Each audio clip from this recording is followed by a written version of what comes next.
Hello everyone, स्वागत है आप सभी का आपके अपने यूट्यूब चैनल परीक्षा हॉल 247 में। दोस्तों, जैसा कि आप जानते हैं, हम जेएसएससी सीजीएल को टारगेट कर रहे हैं और जेएसएससी सीजीएल का पेपर 2 हो या फिर पेपर 3, हर एक सेक्शन को यहां पर हम अच्छे से डील कर रहे हैं। आपके लिए क्वालिटी कंटेंट हमेशा प्रोवाइड करा रहे हैं। आगे चल करके कुछ दिनों के बाद आपको पेपर 1 का भी कुछ कंटेंट करा दिया जाएगा, जिससे कि आप पेपर 1 को भी आसानी से क्वालिफाई कर जाएंगे और अधिकारी बन करके निकलेंगे। परीक्षा हॉल 247 हमेशा आपके साथ बना हुआ है। आज हम लोग देखने वाले हैं खोरठा में डाह नाटक का पार्ट 1। थोड़ा लंबा नाटक है, इसी कारण से हम लोग इसे 2 या 3 पार्ट में कवर करेंगे। आप बिल्कुल परेशान नहीं होइए। इसके बाद एमसीक्यू करेंगे तो हमारा खोरठा लगभग समाप्त हो जाएगा और उसके बाद जो है व्याकरण वगैरह करते हुए लाइव जो है एमसीक्यू टेस्ट भी लगाएंगे। बिल्कुल परेशान नहीं होइए। डाह का मतलब क्या होता है, जैसा कि आप जानते हैं, अपने गांव समाज घर द्वार में बात करते होंगे, अरे ये इसको देख करके डाह उठता है उसको। इसका मतलब क्या है कि डाह का मतलब होता है जलन, ईर्ष्या, द्वेष। ठीक है, तो डाह का मतलब यही होता है। तो यह नाटक किस प्रकार का नाटक है, अगर आपसे पूछेगा तो आप बताइएगा यह नाटक एकांकी प्रकार का नाटक है, यानी कि एक अंक में पूरा का पूरा नाटक लिखा गया है। अगर बात करते हैं इसके लेखक की, तो सुकुमार जी। हमने इसके जीवनी के बारे में, इनके जीवनी के बारे में आपको करवाया था। तो इसका पूरा नाम अगर आपसे पूछेगा तो इनका पूरा नाम था सुरेश कुमार विश्वकर्मा। क्या था? सुरेश कुमार विश्वकर्मा। अगर डाह नाटक के प्रकाशक की बात करें, इसके प्रकाशक कौन थे, तो श्रीमती मूर्ति देवी। कौन? श्रीमती मूर्ति देवी। अगर मुख्य पृष्ठ चित्रकार के बारे में बात करें कि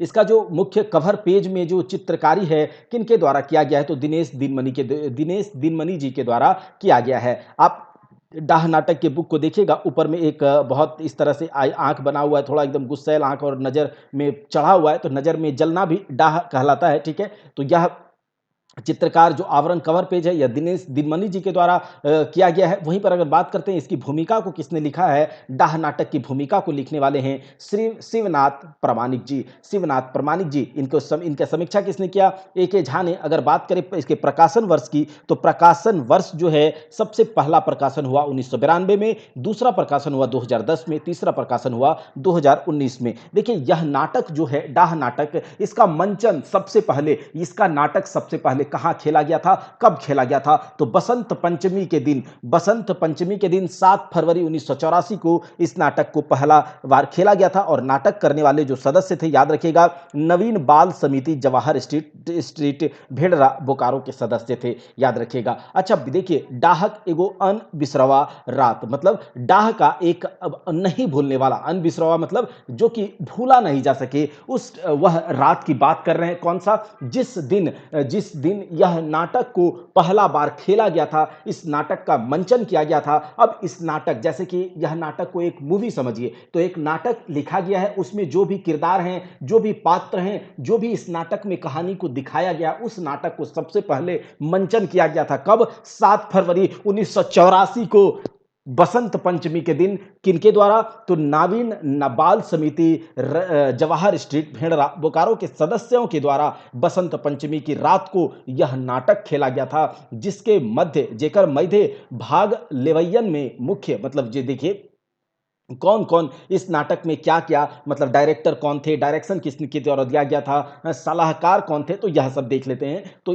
यह जब नाटक खेला गया था, तो डहरवैया कौन थे, तो जो इस नाटक को लिखा है वही होंगे। मतलब डहरवैया का मतलब आप कह सकते हैं निर्देशक, डायरेक्टर सुकुमार जी थे। कौन थे? सुकुमार जी। अगर मत सलाह, मतलब जो सलाहकार वगैरह सलाह देने वाले थे, वो कौन थे? श्री प्रसाद विश्वकर्मा, जो कि एक शिक्षक थे, पेशे से एक शिक्षक थे। साज सरंजाम, मतलब अरेंजमेंट वगैरह किसने किया था, मैनेजमेंट किसके हाथ में था इस नाटक को कराने का? स्वर्गीय रघुनाथ सिंह। स्वर्गीय रघुनाथ सिंह। बरबत्ती का इंतजाम किसने किया था, यानी कि लाइट वगैरह का इंतजाम किसके द्वारा किया गया था? धनेश्वर विश्वकर्मा जी के द्वारा। धनेश्वर विश्वकर्मा जी के द्वारा। अखड़ा का इंतजाम किसने किया था? अरे अखड़ा क्या होता है, इसके बारे में हम लोगों ने बात किया था। वह ऐसा स्थान जहां पर नाटक का मंचन किया गया हो, जहां नाटक खेला गया हो, एक तरह से आप कह सकते हैं नाटक का स्टेज अखड़ा होता है। और यह इसका अरेंजमेंट किसने किया था?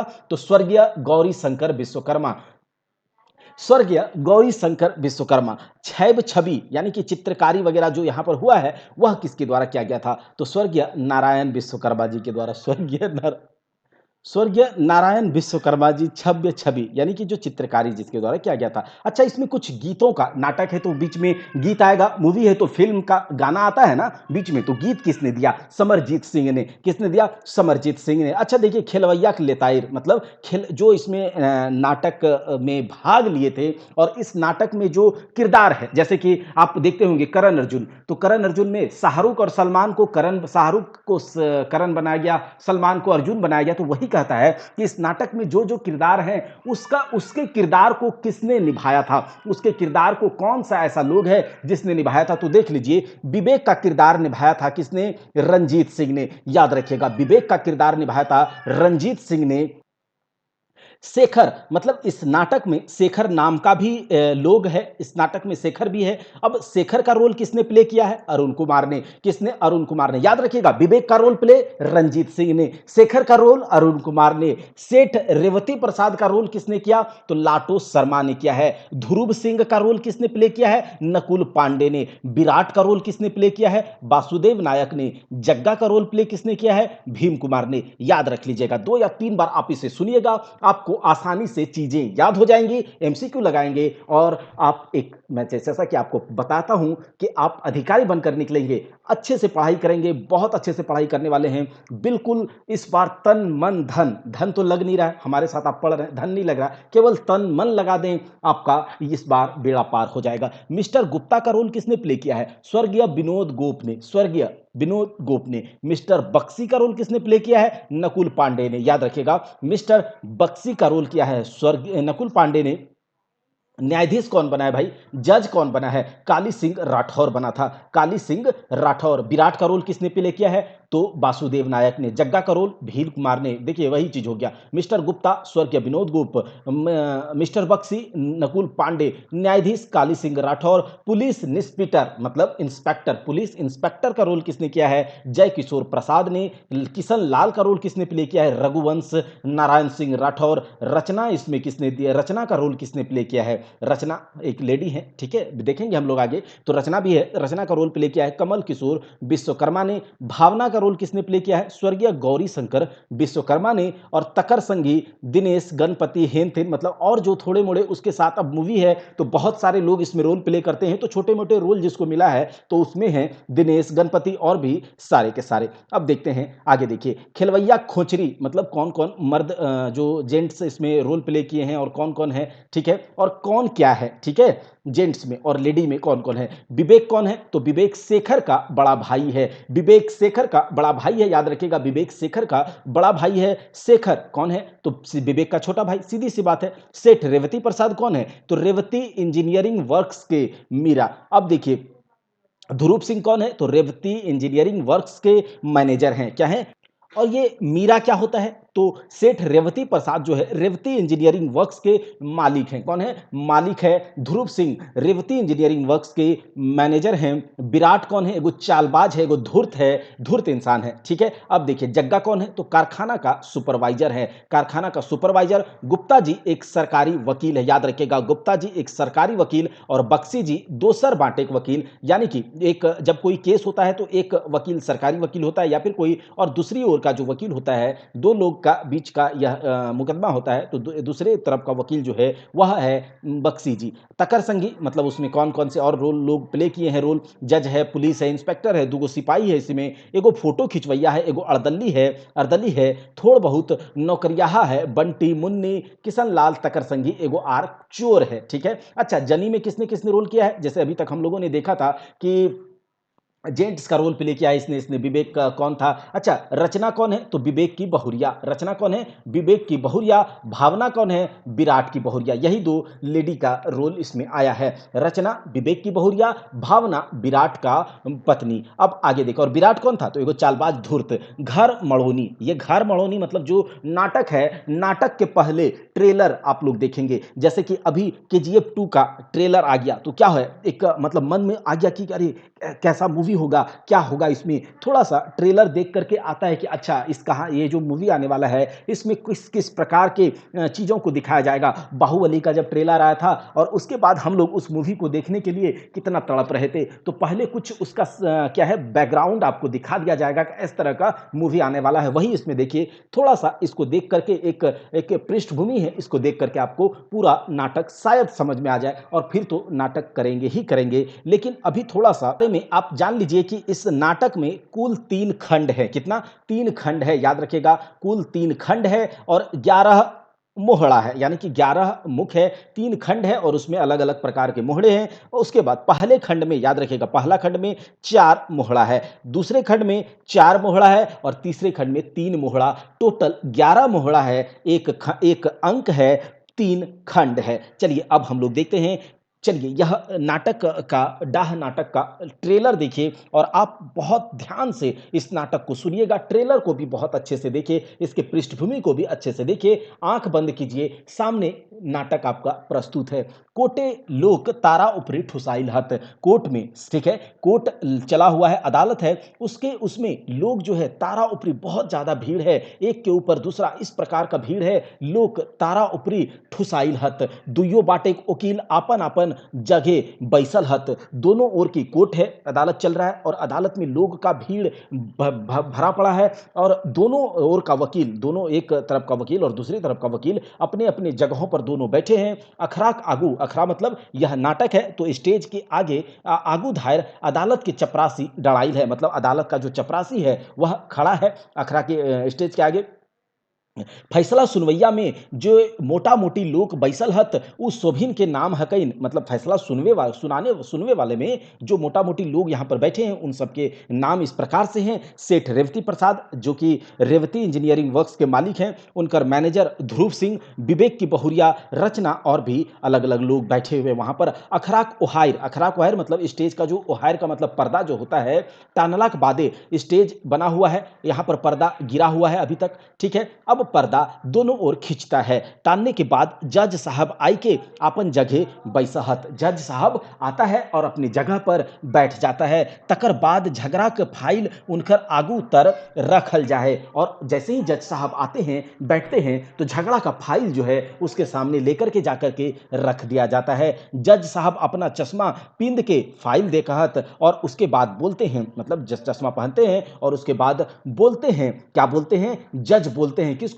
शेखर कुमार वर्मा को, जो कि विवेक का छोटा भाई है। शेखर कुमार वर्मा को कहता है कि शेखर कुमार वर्मा के जज बोलता है शेखर कुमार वर्मा को अदालत में पेश किया जाए। एगो सिपाही शेखर को रस्सी से रस्से से, मोटे मोटे रस्से आप लोग देखे होंगे कोर्ट में जब लोग को लेकर के जाता है तो मोटा मोटा रस्सा में मुलजिम को लेकर के जाता है, तो शेखर को रस्से से बांध के लाता है और कटघरे के भीतर में खड़ा कर देता है। किसको? शेखर को। एगो अर्दली अपन हाथे भागवत ले ले आवा है और ओकर में शेखर के हाथ रखाई के कहे है। एक अर्दली अदालत का आता है, उस अपने हाथ में भागवत लेकर के आता है और शेखर के हाथ में रख करके कहता है कि बोलो, जो बोलोगे सच के सिवाय कुछ नहीं बोलोगे। अर्दली बोलता है शेखर को, शेखर वही कहता है। आगे देखिए, जज कहता है शेखर हमर जानती तो हे कसूरवार। हाँ, जज कहता है शेखर मैं तो जानता हूं कि तुम कसूरवार हो, आगू दैव जाने। मैं जानता हूं कि तुम कसूरवार हो लेकिन आगे देवता जाने कि तुम हो या नहीं हो। मैं तो तोहर जानती कि इटा सच है कई जे कुछ दिन पेछो तोहर बोड़ भाई विवेक कुमार वर्मा के खून भय गेल रहे। कहता है कि लेकिन तुम्हारे जानते में तुम क्या यह कह सकते हो कि यह सच है या फिर झूठ है? कुछ दिन पहले की बात है, कुछ दिन पीछे की बात है, तुम्हारा बड़ा भाई विवेक कुमार वर्मा का खून हो गया था, क्या यह सच है? शेखर कहता है दुख से कहता है, दुखी होकर के कहता है कि हाँ सच है। शेखर कहता है दुख से। जज कहता है एकर माने एहो तो सच है कई जे तोहर बोड़ भाई के खून कोनो न आन न लोके न नीजे तुहे करल। हाँ, कहता है कि जज उससे फिर कहता है शेखर को कि तब तो ऐसा भी सच होगा कि तुम्ही ने अपने बड़े भाई का खून किया है, किसी और ने नहीं, तुमने अपने बड़े भाई का खून किया है। शेखर का मुंह लटका हुआ है, शेखर कटघरे में खड़ा है और उसका मुंह लटका हुआ है। आप लोग को दिख रहा है कोर्ट, उसमें जज, कटघरे में शेखर, शेखर से जज पूछ रहा है, सब कुछ हो रहा है। जज वहां अर्दली खड़ा है, दूसरी तरफ का वकील जो गुप्ता जी है वह भी बैठे हुए हैं। जज कहता है, शेखर हमें जे कोनो पूछा हियो तकर जवाब देहक कि आया नीचे तू ही गोली मारल हाँ अपन बड़ भाई के। जज फिर कहता है, शेखर हम जो पूछते हैं उसका जवाब दो, क्या तुम ही ने अपने बड़े भाई को गोली मारा है? शेखर अभी भी चुप है। उनका कोख देख के सरकारी वकील सुरफुरा है। कहता है, उनको देख करके, उनके चुप्पी को देख करके सरकारी वकील थोड़ा सा उठता है, सुरफुराता है। सरकारी वकील गुप्ता जी कहते हैं, योर ऑनर तुम्हें शेखर से बेकारे कोनो पूछा हक, देखा हक की नियर इनकर मुंह सटाइल है। कहता है, योर ऑनर आप तो शेखर से बेकार ही कुछ पूछ रहे हो, इनका देख नहीं रहे आप कि इसका मुंह किस तरह से सट गया है, चुप्पी साधा हुआ है या एकरे से फरीच होवा है। इससे साफ जाहिर होता है कि जे पहले से उसकुन करल हत और एक दिन खुनुस करके अपन बड़ भाई से झगड़ा करल हत और जान बूझ के अपन भाई नियर धन के गोली मार के मोरवल हत। कहता है कि इसकी चुप्पी को देख करके पता साफ साफ जाहिर होता है कि यही इसी ने कुछ किया होगा और एक दिन अपने खुन्नस को निकाल दिया, अपने भाई के साथ झगड़ा करके उसे गोली मार करके, भाई जैसे धन को गोली मार करके इसने मार दिया। हमर जानती तुहर अनजान। जज साहब मैं जानता हूं आप अनजान हैं, जाना है आज इनकरे चलते इनकर भोजाए राण भई गेल है। कहता है कि जानते हो जज साहब, आज इन्हीं के कारण, शेखर के कारण आज इसकी भौजाए विधवा हो गई है। उनकर छोटे छोटे गीदर बुतरू इनकरे चलते मांझ ढहरे रह गेल हत। कहता है इसका छोटा छोटा जो बच्चा था विवेक का, उसके कारण क्या हो गया, बीच मझधार में आज छूट गया है। हमें निसाब करवैया से यह विनती, मतलब वो निसाब करवैया कौन है, इंसाफ करने वाला जज साहब हैं। तो कहता है उनसे मैं यही विनती करूंगा कि यह उसको जे ऐसन आर एते दूर तक बेड़ाइल छोड़ के, कहता है हम जज साहब से यही विनती करेंगे कि इस बदमाश छोड़े से, इस बेड़ाइल छोड़े को इस प्रकार का सजा दिया जाए, बज्जर नियर सजा, मतलब वज्रपात की तरह इसको सजा दिया जाए। वज्रपात मतलब ऐसा इसको सजा सुनाइए कि इसके ऊपर लगे कि बिजली चमक गया, इसका दिमाग हिल जाए और इस प्रकार का इसको सजा दिया जाए। और इस प्रकार का इसको सजा दिया जाए कि ऐसा नीच काम करने वाले का पिल ही चमके, मतलब जो कि इस प्रकार का सजा दिया जाए कि ऐसा नीच काम करने वाले लोगों का पिल ही चमक उठे, उसका हालत खराब हो जाए सुन करके, या फिर केवल इस बात को सुन करके कि अरे इस प्रकार का सजा मिलता है, इस प्रकार का सजा दिया जाए। जज शेखर को कहता है, शेखर अब तोहर से आखिरी पूछियो, तोरा ई झमेला कुलेतायर कोनो कहे हो? जज साहब कहता है, शेखर यही तो आप तो समझ गए होंगे। शेखर फिर भी चुप है। सरकारी वकील फिर कहता है एकदम गुस्से से सनक के, तोहे इनकर से कोनो पूछ के बेकार अपन समय ना सहा, काहे कि सोभे गवाह और सोभे फरमान से एहटे फुरचाई है जे शेखरे अपन बड़ भाई के खूनी लागत, तकर मैधे जोदी शेखर ठीन बाँचे कोनो सबूत हईन त देखवे पारत। सरकारी वकील फिर से गुस्सा करके उठता है और कहता है कि जज साहब तो आप अपना टाइम यहाँ पर बर्बाद कर रहे हैं। आप कहे कि क्योंकि सब गवाही, सब सबूत चिल्ला चिल्ला करके साफ साफ कह रहा है कि यही शेखर अपने बड़े भाई का खूनी है। और फिर भी अगर यदि शेखर को बचना है तो कोई सबूत है इसके पास तो यह दिखा सकता है। शेखर एकदम पिनक उठता है, पिनक मतलब एकदम पूरा छिनछिना उठता है और कहता है, हाँ हाँ हमर ठीन कोनो सबूत फरमान न है, हम ही खूनी लागो अपन बड़ भाई के खूनी, हमें अपन हाथे मोरवल हो अपन बड़ भाई के, हमें खूनी लागो। और शेखर हंसने लगता है। मतलब सोच लीजिए यह किस प्रकार का गुस्सा, हाँ मैं ही अपने भाई का खूनी हूं, मैं ही खून किया, अपने हाथों से, इन्हीं हाथों से मारा है मैंने अपने भाई को। अच्छा देखिए, अबरीक धां शेखर के टान टनवैया वकील उठे हैं और फिर क्या होता है, शेखर की ओर का जो वकील है, जो शेखर को बचाने वाला वकील है, वह अब उठता है और जो कि बक्सी साहब है, वह कहता है इंसाफ देवैया से हमें दूगो बात बैज के ले खोजा हूं। वो कहता है कि इंसाफ देवैया से यानी कि जज साहब से मैं दो बात कहना चाहता हूं। जज कहता है, कहे पारा कहे छूट हो। बक्सी कहता है, मिलॉर्ड हमें सरकारी वकील गुप्ता जी से ईटा पूछे पाजे खून भेलक कथी से। कहता है, मिलॉर्ड हम गुप्ता जी सरकारी वकील से हम पूछना चाहते हैं कि खून हुआ तो किस चीज से हुआ, बताएं जरा। गुप्ता जी कहता है, तो कहे के माने की हो? गुप्ता जी कहता है, आप कहना क्या चाहते हैं? बक्सी फिर कहता है, हमर कहे के मान एकदम फुरचाइल है गुप्ता जी, हमर कहने का मतलब, मेरे कहने का मतलब एकदम साफ साफ है। हम यही कहना चाहते हैं, यही सुनना चाहते हैं, यही जानना चाहते हैं कि इसके भाई का खून हुआ तो किस चीज से हुआ, बताइए हमें। गुप्ता कहता है योर ऑनर, जब कि एफआईआर फुरचाई लिखल है जे शेखर अपन बड़ भाई के खून अपन निजे के बंदूक ले करल हत और खून करे घड़ी लोके आया उनकर पकड़लो है तथिन। कहता है कि योर ऑनर, जब एफआईआर में यह साफ साफ लिखा हुआ है कि शेखर अपने बड़े भाई का खून जो है अपने निजी बंदूक से अपने बंदूक से किया है और खून करने के समय इनको लोगों के द्वारा पकड़ा भी गया है, तो तकर बांधू ऐसन फूस बात, मतलब इस प्रकार का बेकार जिसका कोई पैर सर पैर ना हो, इस प्रकार का बात करने से जो है क्या फायदा है। इनकर मंसूबा थिराइल पानी आर हिंटरे खैन, मतलब यह इस तरह का सवाल पूछ करके लगता है कि यह एक शांत जल को घिटोर करके इसको गंदा करना चाहते हैं। बक्सी कहता है, यानी कि शेखर का वकील कहता है, नहीं गुप्ता जी, हमार ऐसा कोनो विचार न है, हमारा मेरा ऐसा कोई विचार नहीं है। हम तो और गंदे पानी को, हम तो और झिकझोरा हुआ पानी को शांत करने का कोशिश कर रहे हैं योर ऑनर, जबकि सभेद अनेक सबूत प्रमाण से एहटे फुरचाई है जे शेखर कुमार बर्मे अपन बड़ भाई के खून करहत, तकर बाद हम अदालते एगो ऐसन जिनिस मतलब हाजिर करेल खोजा हो जे ऊपर के मतलब ऊपरे शोभे टोवाने काट कर तक। कहता है कि योर ऑनर, बक्सी जी कहता है कि योर ऑनर, जबकि सारा सबूत इसी के खिलाफ है, ठीक है, और मतलब सब चीज पता चल गया कि यही शेखर वर्मा ही इसको खून किया है, तो मैं आपके सामने, अदालत के सामने, योर ऑनर के सामने एक ऐसा सबूत पेश करना चाहता हूं कि सारे सबूत पर यह क्या होगा, भारी पड़ जाएगा। जज कहता है आखिर क्या है वह चीज, लाओ मेरे पास जिसको मैंने नहीं देखा है, लाओ। बक्सी कहता है, बक्सी एक मोड़े हुए कागज में एक सामान निकाल करके जज के सामने कहता है, श्रीमान यही है, देखिए पुड़िया खोल करके एकर में। तो जज कहता है, अरे पुड़िया जब खोलता है तो कहता है, अरे इसमें तो पिस्तौल की गोली है। बक्सी कहता है, हाँ श्रीमान,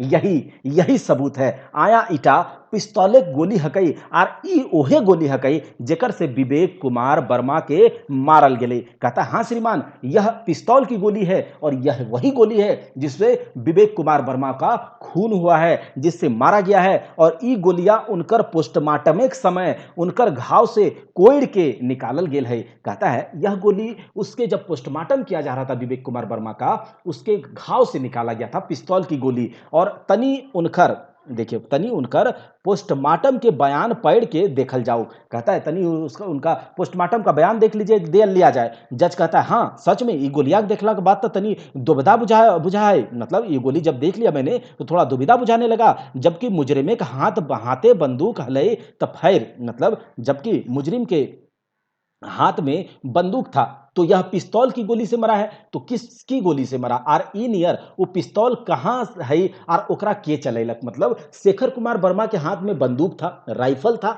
और यह पिस्तौल की गोली से मरा है। तो बताइए पिस्तौल की गोली किसने चलाया, वह किसके, आखिर वह पिस्तौल की गोली से चला है तो वह पिस्तौल कहाँ है और उस पिस्तौल को चलाया किसने। बक्सी कहता है, मिलॉर्ड एकर पोल हम खोलहियो, अब हमें अदालते में एगो ऐसा नीठा गवाह के सबूत फरमाने का संगे हाजिर करहियो जे शेखर के बचवे खातिर खूब है। कहता है, मिलॉर्ड इसका पोल तो मैं खोलूंगा, अब हम अदालत के सामने एक ऐसा मस्त गवाह सबूत पेश करूंगा जिससे कि शेखर को बचाना वही गवाह उसके लिए काफी होगा। जज कहता है, के लागत हूं। जज कहता है, कौन है वह। बक्सी कहता है, ऊह की विराटेक बहुरिया भावना देवी। विराट कौन था, जो कि चालबाज धोखेबाज धूर्त है ना, उसकी बहुरिया भावना देवी। सही समझिए, भावना फाटल पुरान लूगे आवन, मतलब उसी समय भावना की बहुरिया जो है अपने फटे पुराने साड़ी को पहन करके उधर आती है और ओकर खोइचे कुछो मोटविल बुझावे और उसका खोइचा में कुछ मुड़ा हुआ लगता है और कटघरे ओकरो खड़ा कर दिया जाए और कटघरे में उसे भी खड़ा कर दिया जाता है, अर्दलियाता है, फिर वही कहता है कि बोलो जो कहोगे सच के सिवा कुछ नहीं कहोगे। भावना भी वही कह देती है। जज कहता है, अब तुम्हें बतवा जे तोहे के लागक और तोहे हमर जानतिक बादे की जाना हक। जज कहता है, अब तुम बताओ तुम कौन हो और तुम क्या ऐसा जानते हो जो हम नहीं जानते हैं। भावना कहती है, जज साहब हमें, अरे जज साहब हमें तकदीरे हम हैं तकदीरे मारल एगो दुखी औरत है की, मतलब हम तकदीर का मारा हुआ एक दुखी औरत हैं। खैर हमर फूटल तकदीर से तोहरा की लेना देना, मिंतुक जहां तक कि खून खराबा का बात है तो समझ लीजिए, साफ साफ मैं आपको बता दूं और साफ साफ आपको जानने के लिए आपको कुछ साल पीछे जाना होगा और उठीन से हमरा बात उठबे हो तक जखन विवेक और शेखर दुइयो भाई प्रेम से रहा। कहता है, अगर आपको इसके बारे बारे में जानना है तो आपको कुछ साल पीछे जाना होगा। सावधान इंडिया में जाते हैं ना कुछ साल पीछे, कुछ समय पीछे, चलिए पहले दिखा देता है मर्डर और मर्डर के बाद चलते हैं कुछ साल पीछे। वही इस कहानी में यह सावधान इंडिया सोचिए कितने दिन पहले लिखाया गया है। पहले जज मतलब वो सीन दिखाया गया जो लास्ट का सीन है, जबकि विवेक मर चुका है। अब वहां पर सबको लाया गया, सबूत को लाया गया, तो वो कहती है आपको अगर इसके मर्डर का मिस्ट्री जानना है, इसके मर्डर का मिस्ट्री को सुलझाना है तो आपको 2 साल या कुछ साल पीछे चलना होगा। चलिए हम लोग आपको कुछ साल पीछे लेकर के चलते हैं, उस समय पर लेकर के चलते हैं जब विवेक और शेखर के बीच में एक बहुत ज्यादा प्रेम और स्नेह का रिश्ता था। और वही प्रेम और स्नेह जो है आगे चलकर क्या हो गया, एक आंख का कांटा बन गया और दुश्मनी बन गया और पर्दा गिर जाता है। अब हम लोग कुछ साल पीछे चलेंगे और यह प्रेम का कहानी को समझेंगे, क्या है विवेक और शेखर वर्मा की कहानी। जानने के लिए देखिए अगला पार्ट, लेकिन इसी पार्ट में हम लोग देखेंगे। अब होता है फिल्म शुरू। पहला खंड मोहड़ा एक, ठीक है। अब मूवी शुरू होता है जब विराट की वाहिप जो है जज साहब को कहती है कि अगर आपको इसके मर्डर के बारे में जानना है, विवेक विवेक वर्मा के मर्डर के बारे में जानना है, उसका मौत कैसे हुआ, उसका खून किसने किया, पिस्तौल की गोली कि पिस्तौल किसने चलाया, और विवेक और शेखर के बीच का जो प्रेम था, एक समय था जब दोनों के बीच बहुत ज्यादा प्रेम था, और उसी प्रेम को अब सुनाने का समय आ गया है। यह मूवी की शुरुआत होती है मोहड़ा एक। चलिए देखते हैं क्या है इस कहानी में और विराट की वाहिप क्या सुनाना चाह रही है, क्या सुना रही है। विवेक एक बहू मतलब विवेक की वाइफ रचना, ठीक है। कौन? विवेक की वाइफ रचना बिहानेक जलपान बनाए रहली। अब विवेक की वाइफ रचना है, बैठी हुई है, बिहान का जो सवेरे सवेरे का नाश्ता होता है वह बना रही है, और पिछवानी से केकरो नहायक नियर आवाज शब्द सुनाए रहल है। और पीछे से मतलब जहां वह जलपान नाश्ता बना रही है, पीछे से किसी का लगता है कि कोई स्नान कर रहा है, नहा रहा है, और उसी का आवाज सुनाई दे रहा है। शेखर अखरे आव है, और शेखर उसी समय वहां पर आता है, और ओकरा हाथे बरद खेदेक चाबुक, और शेखर के हाथ में बैल को मतलब बैल को भगाने वाला या फिर उसका हाथ में चाबुक रहता है, उसके कंधे पर गमछी रहता है, और चेहरा पसीना से लसाया हुआ रहता है। शेखर कहता है भौजी भौजी, और अपना घाम पसीना पोंछता है, पोंछते हुए बोलता है कि भौजी भौजी। रचना कहता है कि के हका शेखर। रचना कहते हैं कौन है? शेखर। शेखर कहता है हाँ भौजी हम ही हको, अब तनी चाड़े माड़े जलपान कराए दे, मतलब हाँ हाँ भौजी हम ही हैं, अब थोड़ा जल्दी जल्दी थोड़ा जलपान नाश्ता करा दे भौजी। एखनो ढेरिए जमीन जोतेक है, अभी भी बहुत ज्यादा मतलब जमीन जोतना बाकी है। हार बरद सब खेतवे में छोड़ के आयल ही, मतलब हल बैल सब कुछ खेत में ही छोड़ करके आए हैं। लौतन बरद हके कहूँ बगैत ना जाए, मतलब कहता है कि हल बैल सब छोड़ करके कहाँ आए हैं, हल बैल छोड़ करके आए हैं, और नया नया बैल है, पता नहीं कहीं भाग गया तो दिक्कत हो जाएगा। रचना रोटी सेकते हुए कहती है तोहरा तो हमें 20 बार कहलो हबो कि जे खेतवा से जलपान करे ले घर ना आया हो। अरे तुमको तो शेखर को कहता है। देखिए शेखर और विवेक का यहाँ पर अब कहानी शुरू होता है, मूवी शुरू होता है, फिल्म शुरू होता है। अच्छे से इसको सुनिएगा। जो रचना है वह रोटी सेकते हुए कहती है कि तुमको तो हम 20 बार कह चुके हैं, लेकिन तुम सुनोगे तब कि जलपान करने नाश्ता करने आने का जरूरत नहीं है, हम तुमको वहीं जलपान पहुंचा देंगे। शेखर बोलता है नहीं भौजी हम यह कोई बात हुआ भला, ऐसा आप तो दिन भर, देखिए यहाँ पर यही है कि आप दिन भर काम करते रहते हैं, खटते रहते हैं, सवेरे जब तक कि सवेरे होता भी नहीं है, सूर्य भी नहीं उगता है, तब आप उठते हैं और 11 बजे रात तक आपको चैन नहीं मिलता है, काम करते रहते हैं। झलफले मतलब सवेरे जब सूर्य उदय से पहले ही आप उठते हैं, बोढ़ा सोड़ा गोबर पथी निपा पाथी चूल्हा, मतलब ये सब काम करते करते, ये काम गिना रहा है, करते करते, और उसके बाद क्या होता है, चूल्हा धराई के हमर खातिर और दादा खातिर जर जलपान के इंतजाम करने लगती हैं, सरंजाम मतलब इंतजाम करने लगती हैं। फिर नहाना धोआना करके कलवा ब्यारी लुगे स्त्री शोभे तो तू ही करा, मतलब फिर क्या, जब सवेरे उठती हैं सूर्योदय से पहले, जब सूर्य उगता भी नहीं है उसके पहले आप उठ जाती हैं, और आपका काम तो खत्म ही नहीं होता है, 11 बजे रात तक आपका काम चलते रहता है। और इस प्रकार से सब कुछ यहाँ पर बताया जा रहा है, और कपड़ा का इस्त्री भी आप ही करते हैं, खाना पीना का भी व्यवस्था आप ही करती हैं। ऊपर से हमरा तोहर कपार खाइल था सुबह तक ने की, और ऊपर से हम आपको एक और टेंशन दे दे कि आप नाश्ता लेकर के खेत पर आओ, नहीं ऐसा हम नहीं करेंगे। तोहे काय हमनी दुओ भाई के फिक्रे रात दिन बेहाल रहा हा, एहटे की कम है के भौजी। कहता है तुम्ही अकेले रात दिन जो है मतलब हम दोनों भाई के फिक्र में रात दिन बेहाल रहती हो, यही क्या कम है भौजी। भौजी जखन हमनी बोलता है भौजी जखन हमनिक माय मोर गेल हलै तखन हमनी दुइयो भाई टूअर जरूरे भय गेल हेलो भौजी। कहता है भौजी जब हमारी माँ का देहांत हो गया था उस समय हम दोनों भाई जरूर अनाथ हो गए थे, लेकिन भौजी जब से आप घर आई हो तब ऐसा नहीं लगता है कि हम अनाथ है, बुझाता है लगता है जैसे कि हम लोगों की माँ अभी तक जिंदा है। रचना बोलती है पगलाइल हा हो इतना कैर के भला हमें कौन पहाड़ ढांस दिए। ये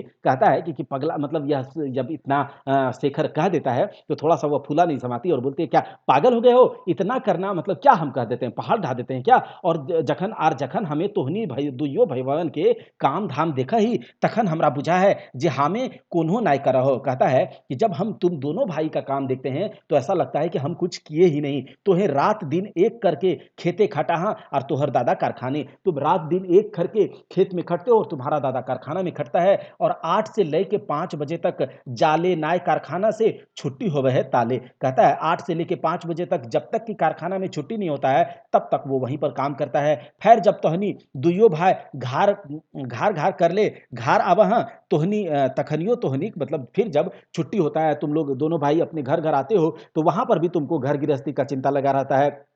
क्या चिंता है देखिए, बरद के कुटी चुभी ना है, खाद ना है, खेते पानी सूखा है, फलना परब आइल रहा है, मतलब ये सब तो आपको लाख घर गृहस्थी का चिंता सताया रहता है। वहां पर तो काम करते ही हो, जब घर आते हो तो बैल को कुट्टी चाबी मतलब बैल के लिए चारा लाना है, खाद नहीं है खेत के लिए, खेत में पानी सूख रहा है, ये परब वो परब बहुत तरह का चीज आप लोग सोचते रहते हो, आपको हजार टेंशन है। सोबे तिहवैन तुहनिए भाइयों दुइयो भाइये भाई तो देखा हाँ, मतलब सभी प्रकार का चीज तो आप दोनों भाई देखते हैं, तनी भाई देखा तोहनी का आगू भला हमर की गिनती है। और थोड़ा समझ करके थोड़ा सोच करके देखिए आप लोग के आगे तो आप लोग के काम के आगे हमारा काम कुछ भी नहीं है। और उधर से विवेक पीछे से मतलब विवेक पीछे नहा रहा था, विवेक यानी कि शेखर का भाई विवेक पीछे से हूँ कर ले और वहां पर विवेक का प्रवेश होता है। हाँ हाँ हाँ मतलब कुछ गुनगुना रहा है। नहाते हुए वो उसका प्रवेश होता है पोछते हुए मुंह को। विवेक कहता है के शेखर मतलब के शेखर तो फिर आज जलपान करे ले घर चल अले।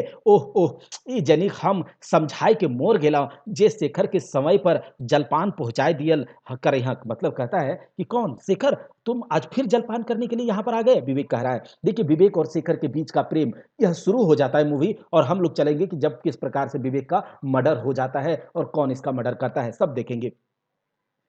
इस जनी को यानी कि रचना को समझा करके हम मर गए लेकिन कि समय पर जाकर के जलपान वहाँ पहुँचा दो लेकिन हमारा सुनेगा कौन? कते फजैत उठवे पड़ा है मतलब कितना कितना परेशानी उठाना पड़ता है यहाँ पर आने के लिए खाने के लिए। बिहान हो बिहान कर ले उठे है और हार बरत ये तो सांझे खेत चल जाए तथु भीरी खेत रहे तो मतलब कहता है कि सवेरे सवेरे उठता है कितना परेशानी उठना होता है। सवेरे होता है हल बैल लेकर के सीधे खेत चला जाता है और फिर खेत अगर उसके ऊपर भी खेत अगर नजदीक रहता भीरी खेत अगर भीरी का मतलब नजदीक रहता तो कुछ चलता। खेत यहाँ से 2 कोस दूर है और वहां से यह नाश्ता करने के लिए आता है। यह शेखर तो यही आना जाने में थक जाता होगा और उसके ऊपर तो है तकर मैदे कितनों तो लागे हर जोतवा काम मतलब उसके ऊपर वहां पर हर जोतने वाला काम भी है तो इतना काम करके तो तुमको आने की जरूरत नहीं है। तुमको कितना बार बोले और इस औरत को यानी कि रचना को कितना बार मैंने कहा है कि वहीं पर पहुंचा दिया करो लेकिन यह हमारी सुनती ही नहीं है। रचना कहता है हाँ अब तो हूँ हमरे दोस्त दा मतलब हाँ अब तुम भी हमरे दोस्त दो। शेखर से वो कहता है रचना कहती है कि देखलक ना हो आज अपन भाई से काम धाम के बारे बात सुनाई दिला ना। कहता है कि शेखर से बोलता है रचना बोलती है शेखर से कि देखे ना शेखर जी आज आप हमको काम धाम के समय में अपने भाई विवेक से हमको बात सुना दिए ना। शेखर कहता है ए भैया तो है बेकार भौजी के ये आप क्या बोलते हैं कि एक मूवी देखे थे कौन दिशा में लेके चला रे बटोहिया कौन सा मूवी था गंगा कुछ इस तरह का मूवी था जिसमें कौन है सचिन काम करता है जो उसका भाई और क्या होता है 2 भाई रहता है खेत में काम करता है उसी प्रकार का सीन यहाँ पर लग रहा है हमें। शेखर कहता है ए भैया तुम्हें बेकार भौजी के ऊपर झमना जा रहा है। मतलब शेखर कहता है कि भैया तुम आप जो है बेकार ही भौजी के ऊपर गुस्सा कर रहे हो। भौजी बेचारी ऐसी हमें खातिर सगर घड़ी एक घोड़े ढाल रहा है मतलब भौजी तो ऐसे ही सब समय एक एक पैर पर हम लोगों के लिए खड़ी रहती है। धारक एते काम घारक एते काम इकाई के इकाइये करहत अकेले घर का इतना काम करती है और ऊपर से जलपान लेकर के जाने आप कह रहे हैं हमें की लागे हमें की लागो, मतलब हम क्या है बताइए, एक तनी घर से खाए के नहीं जा पा रब की, और कहता है हमें क्या है, क्या हम थोड़ा सा घर से आके खा करके नहीं जा सकते हैं? विवेक कहता है से जाए काहेन पारबे मन तो की लाभ, कहता है अरे जा क्यों नहीं पाओगे, लेकिन क्या लाभ, वहां से आते हो जाते हो फिर हर जोते हो, क्या लाभ है, उल्फाक मतलब गल बेकार का आवाज आवाही में थकते हो, वहां पर भी हर जोतने का काम करते हो। तो शेखर बोलता है कि देखा भैया, आज जे कहला से कहला मिंतुक फैर आर कभू हमर भौजी पर नाय बरसिहा, कहता है कि देखिए यह कितना प्यार यहाँ पर दिख रहा है शेखर, विवेक और उसकी भौजी रचना के बीच में। कहता है आज जो कहा सो कहा, अब इसके बाद मेरी भौजी पर आप बरसिएगा नहीं, गुस्साइएगा नहीं, सच कह ही है भैया, सच कह ही है भैया, हमर जखन खेते काम करते थकित परान भेजा है, तखन दौड़ल अपन भौजी ठीन चल आवहो, मतलब सच कहते हैं भैया, जब हमको खेत में थकते तो काम करते करते थक जाते हैं तो अपने भौजी को देखने चले आते हैं, और भौजी को देखने के बाद अपनी सारी थकान को हम भूल जाते हैं, खत्म हो जाता है मेरा अपनी माँ के समान यह अपनी भाभी को समझ रहा है। विवेक कहता है अरे अरे वो तो तुम्हें भौजी को खेतों में देख सकता है, मतलब खेत में भी तुम देख सकते हो, खैर जाए दे ई बतवन के आरतनी ई बजाय मतलब खैर जाने दो इन सब बातों को, और थोड़ा ये बताओ कि बैल वगैरह का क्या हाल है। शेखर कहता है बैल वगैरह का, ओह एकनिक नहीं पूछा, मतलब इस इन सब का नहीं पूछो, बरद मतलब बैल तो हीरा मोती जैसा मिला है भैया, नया बैल लिया है, तो कहता है बैल तो हीरा मोती के जैसा मिला है, हीरा मोती का कहानी आपने सुना है ना, तो बैल तो उस प्रकार का मिला है हम लोगों को, एक बार बैल को खाली शब्द दई के हकाए, मतलब एक बार खाली एक बात बोल दिया तो देखिए फिर इसके आगे तो ट्रैक्टर भी फैल है। विवेक कहता है सचे, शेखर कहता है हूँ मैं हूँ मैंने भैया, अब एके चीज एक दिक्कत रह गया, मतलब शेखर कहता है हाँ भैया अब एक चीज का ही दिक्कत रह गया। विवेक कहता है कथी करे, मतलब क्या चीज का दिक्कत, शेखर कहता है एगो पानी पटवे का अपन मशीन रहतल तो पटवो हो खचखच से सदाए खातिर उबार हो जित लो, कहता है शेखर कि अब एक ही चीज़ का दिक्कत है कि अगर एक पानी पटाने का अगर मशीन रहता तो पानी पटाने का जो खचखच जो टेंशन परेशानी है उससे भी सदा सदा के लिए मुक्ति मिल जाता। विवेक कहता है तुम फिक्र नहीं कर, वह भी हम लोग खरीद लेंगे, कहता है कि वह भी हम लोग खरीद लेंगे, तनख्वाह मिलने दो, और तनख्वाह मिलने दो, तकरे भीतर 400 आरू बरदैन बाकी दिए है, मतलब तनख्वाह मिलने दो, थोड़ा 400 बैल का भी अभी कुछ बाकी है, बैल जो नया खरीदा है, और 2-3 महीना के भीतर थोड़ा मोड़ा पैसा हो जाएगा, उसके बाद जो है एक वो पानी वाला मशीन खरीद लेंगे, 5 घोड़ा के इंजन कीन लेबे, मतलब 5 घोड़ा का मतलब 5 एचपी हॉर्स पावर का होता है मोटर, उसको खरीद लेंगे पानी तब क्या होता है ताले गपे सपे विवेक अपन डिप्टी कपड़ा पिंधे ले है, और अपन घड़िया में पिंधे पहले टाइम देखा है, मतलब क्या कहता है उसी बातचीत में जो है वो अपने घड़ी देखता है और कहता है विवेक बाप गो, मतलब बाप रे 7:45 बज गेला, कहता है कि रचना अब तनी चाँड़े माड़े हमरा जलपान दई दे, मतलब वो टाइम देखता है अपनी घड़ी में।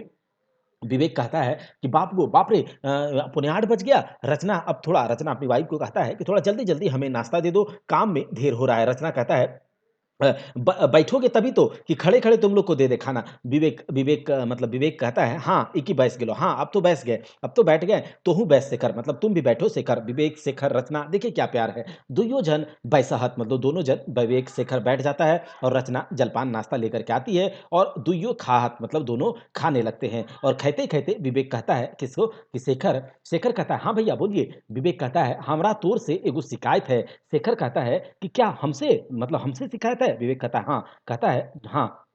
शेखर कहता है क्या शिकायत है बोलिए, कह सकते हैं। विवेक कहता है तू एते हाला नियर काहे कर है, मतलब तू इतना मतलब हेला, मतलब यह कह सकते हैं कि लापरवाही क्यों करते हो, लापरवाह जैसा क्यों करते हो, ने ढंग से लूगा फाटा पिंदे हैं, ने आर कुछ, मतलब नहीं ढंग से कपड़ा लत्ता पहनते हो, नहीं और कुछ करते हो, घारे घड़ी है मन तो भगवाने जाने उ कौन दिन तोर हाथे बंधाइल होत, कहता है घर में घड़ी है लेकिन भगवान ही जानता है कि वह घड़ी तुम्हारे हाथ में कब बंधाया होगा। जूता है वो पालिशेक दुखे मसवाइल है, मतलब जूता भी है लेकिन उसको भी पालिश नहीं मिल पा रहा है। फुल पैंट तो तुम पिंधबे नहीं करे, फुल पैंट तो तुम पहनते ही नहीं हो। सेठो कोनो दिन यदि परब त्योहार बा शादी बिहे तनी लटकवे के मन करलक तो बिना स्त्रिये के साइज ले है, कहता है, और यदि तुम फुल पैंट शादी ब्याह पर्व त्योहार में पहनना तो बिना आयरन वगैरह का ही पहन लेते हो। थोड़को सुन तनी अपन पोजीशन के ख्याल रख, कहता है थोड़को सुन मतलब थोड़ा भी अपना पोजीशन का ख्याल रखो। शेखर कहता है कि आब एहटो कोनो बात भेलक भैया, कहता है कि अब यह भी कोनो के कोई बात हुआ भला। हमें ठहरलो किसान, हम ठहरे किसान, सौसे दिन कादो माटी गजाइल रहवैया के लोग, मतलब पूरे दिन कादो माटी से कीचड़ से सने हुए लोग हैं। लोको कहता तनी देख एकरा आइज भजवा तेली राजा भोज बन गेलक, मतलब राजा भोज त गंगू तेली ये वाला काम हो जाएगा। तो कहता है कि कौन हो गया अभजवा तेली। विवेक कहता है एकरे विवेक फिर कहता है एकरे तो कांदना हके शेखर, यही तो इसी का तो रोना है शेखर कि लोके कहता लोग क्या कहेगा, अरे लोग क्या कहेगा उसका सुनते रहोगे तो हो गया काम। अरे लोके तो कते कते की बज कहत, मतलब लोग तो क्या क्या क्या नहीं कहता है तो की ओखनिक दने हम दौड़ू, मतलब लोग जो जो जो कहेगा उसी की तरफ हम चले जाएं, नहीं ऐसा नहीं होगा। तो कहे पारे एगो इंजीनियर और एगो किसाने, तुम तो कह सकते हो कि एक इंजीनियर और एक किसान के बीच में क्या अंतर है, थोड़ा भी अंतर नहीं है, कुछ भी अंतर नहीं है। तो हमनी मतलब हम लोग अपने आप को छोटे समझते हैं तब जाकर के छोटे हैं। ताव तो कतन तो पढ़ल गुनल किसान है और उसके ऊपर तो तुम पढ़ा लिखा भी किसान हो, क्या तुम अमेरिका के किसान के बारे में नहीं पढ़े हो? शेखर कहता है कि पढ़ल तो सब हो भैया, मुदा कहाँ अमेरिका और कहाँ झारखंड, पढ़े तो सब हैं लेकिन कहाँ झारखंड कहाँ अमेरिका। विवेक कहता है ताओ तो ऐसा बच के हैं, मतलब फिर भी उसके ऊपर तुम यह कहते हो खैर अमेरिका के बारे में बारे तो कोनो चीज़ जानना सब सब गारद में मिल गेलो। कहता है कि फिर भी उसके बाद तुम ऐसे बोलते हो, फिर अमेरिका के बारे में तो कुछ भी जानना सब मिट्टी में मिल गया। हाथ धोई के उठे है और रचना चाह दे, मतलब दोनों खा पी करके विवेक और शेखर हाथ धो करके उठता है और रचना चाय देती है और बोलती है हमें एगो मानुष नियर नाय रहे पारी तो कौन नियर रहब। कहता है हम एक मनुष्य के जैसा या आदमी के जैसा नहीं रह पा रहे तो क्या रहेंगे, है ना। देखा हा तोरा कोनो नाय कहियो, मतलब मैंने एकर चुगली तोर भौजाए, मतलब कहता है इसका चुगली तुम्हारा भौजाए कर रही है। अब देखिए यहाँ पर क्या होता है, पीछे आगे आ गया। शेखर कहता है हाँ भौजी, रचना कहता है आर नहीं तो की, रचना बोलती है और नहीं तो क्या, हिये देखा तुहर भाई कैसन रहा हतुन, मतलब ये वहां पर चुगली वाला बात हो रहा है, तीनों के बीच हंसी ठिठोली हो रहा है, शेखर विवेक और रचना के बीच में। रचना कहते देखो तुम्हारा भाई कैसा रहता है, तुम कैसे रहते हो, ठीक है। कहता है यहाँ देखो तोहर तोहर भाई कैसन रहा तुन और एगो तोहे हाँ कैसन रहा हाँ। शेखर कहता है अरे हमर भैया हकत रेवती इंजीनियरिंग वर्क्स, याद है वो इसके बारे में हमने कहा था, रेवती इंजीनियरिंग वर्क्स के A grade supervisor, A grade supervisor उनका तनी झीट झाट से रहे में शोभा है। तो कि हमरो तो इसमें शोभता। कहता है कि भैया तो रेवती इंजीनियरिंग वर्क्स का ए ग्रेड का सुपरवाइजर है तो वह थोड़ा झीट झाट में रहेगा तो शोभा देगा लेकिन हमको नहीं देगा। रचना कहती है कि जा बाबा हमिन तो बुझाई के हार गेलो, अब भगवान से कहियन कि अब तनी चाड़े हमर देवर के मुड़े मोर पिंधाई देहक भगवान। कहता है जाओ बाबा अब हम तुमसे नहीं सक पाएंगे, अब तो भगवान से यही प्रार्थना करते हैं कि जल्दी जल्दी जो है हमारे देवर के मुंड सर पे मोर पहना दिया जाए, मतलब उसकी शादी, ये वाला बात दोनों देवर और भौजाई के बीच चलने लगा। यह प्यार दिखाया जा रहा है, थोड़ा सा समझिएगा। शायद वो कोनो करे पार्थिक, मतलब शायद शायद वह कुछ कर पाएगी, आपको इस प्रकार से बना पाएगी। शेखर कहती है देखा भैया भौजी के, मतलब शेखर कहता है भैया से देखा हो भौजी भौजी को देखिए आप। विवेक कहता है बाबा आप तोहनी दुइयो देवर बजाय देखा सुना, हम चलनो अपन कामे, हम अपना कामे चलते हैं, ठान हो रहा है, मतलब थोड़ा जल्दी देर हो रहा है। शेखर जखन इनका आर शेखर बोलता है कि जखन इनका आर कोई डहर नहीं गमन, मतलब जब इसको और कोई रास्ता नहीं दिखता है तो यह हमारे शादी के ऊपर आ जाती है, मतलब शादी शादी करने लगती है, समझ गए। क्या आ गया, शादी शादी करने लगती है और रचना हंसने लगती है और पर्दा धीरे धीरे खींच जाता है। तो हम अभी तक हम लोग शेखर विवेक रचना के बारे में पहला मोहड़ा में देखें, इसके बाद अगले पार्ट में देखेंगे। अभी तक आपको कैसा लगा है कभी यह, इसके अगले पार्ट में हम लोग और करेंगे और 3 पार्ट में इसे कवर करने वाले हैं, 3 पार्ट में, और उसके बाद एमसीक्यू करेंगे तो डाह नाटक कंप्लीट हो जाएगा। डाह नाटक हो गया और क्या, एक उद्भासल कर्ण हो गया, चाभी काटी हो गया, अजगर नाटक हो गया, तो नाटक संग्रह कवर हो गया। पोएट्री सेक्शन भी लगभग पूरा हो चुका है, थोड़ा सा बचा है वो दामोदर कोराय में, तो वो भी कवर हो ही जाएगा, टेंशन नहीं लीजिए। उधर अजगर तो सब कुछ कोटा में बहुत अच्छे से चल रहा है, टाइम भी है हमारे पास अभी, बहुत धीरे धीरे अच्छे से पढ़ना है। इसके बाद जो है एमसीक्यू का सेट लाएंगे दोस्तों, बिल्कुल परेशान मत होइए, एमसीक्यू फुल लेंथ टेस्ट लेकर के आएंगे, ठीक है। अभी थोड़ा सा टाइम है तो अभी उतना जरूरी नहीं है, अभी पहले अच्छे से तैयार कीजिए, सारा का सारा सिलेबस को कवर कीजिए और उसके बाद पेपर 2 के लिए जो जनरल नॉलेज और जनरल साइंस है उसके लिए भी एमसीक्यू लाइव होगा, ठीक है, लाइव होगा सारा कुछ। झारखंड जीके का भी एमसीक्यू होगा। झारखंड ज्योग्राफी आप लोग कैसा लग रहा है, आप लोग जरूर बताइएगा कि झारखंड जीके का आपका क्लास कैसा लग रहा है। इकोनॉमिक्स करवा रहे हैं, कंप्यूटर करवा रहे हैं, पॉलिटी भी शुरू किए हैं, तो कंटेंट के मामले में तो कोई कमी नहीं होगा परीक्षा हॉल्ट के माध्यम से, लेकिन आपके सपोर्ट की जरूरत है। आप अगर सपोर्ट नहीं करेंगे, आपके सपोर्ट से ही हमें मेहनत करने को मोटिवेशन मिलती है, जैसा कि मैं हमेशा कहते आ रहा हूं। तो आप शेयर करते हैं या नहीं, सपोर्ट आप अगर आप चैनल पर नए हैं तो चैनल को सब्सक्राइब करके बेल आइकन को दबाइएगा और आप शेयर, लाइक, सब्सक्राइब करते हैं या नहीं तो ज़रूर कमेंट में बताइएगा कि सर अब मैं आपके चैनल के साथ हूँ, आपके साथ नहीं हूँ। आप ज़रूर बताइए आपको क्या अच्छा लगता है, क्या खराब लगता है, जिससे कि हमें पता तो चले। कमेंट करेंगे जभी तो पता चलेगा। सारे वीडियोज़ के नीचे आप कमेंट ज़रूर करें। इकोनॉमिक्स का क्लास आपको कैसा लग रहा है? पॉलिटी का क्लास कैसा लग रहा है? आप लोगों का जो जब हम नहीं देखते हैं, जिस प्रकार का हम आपको कंटेंट दे रहे हैं, जैसा मेहनत कर रहे हैं, आप लोगों की ओर से अगर हम नहीं देखते हैं उस प्रकार का उत्साह, तो हमको भी लगता है कि शायद आपको पढ़ने में मज़ा नहीं आ रहा है। तो चलिए मिलते हैं अगले क्लास में। जय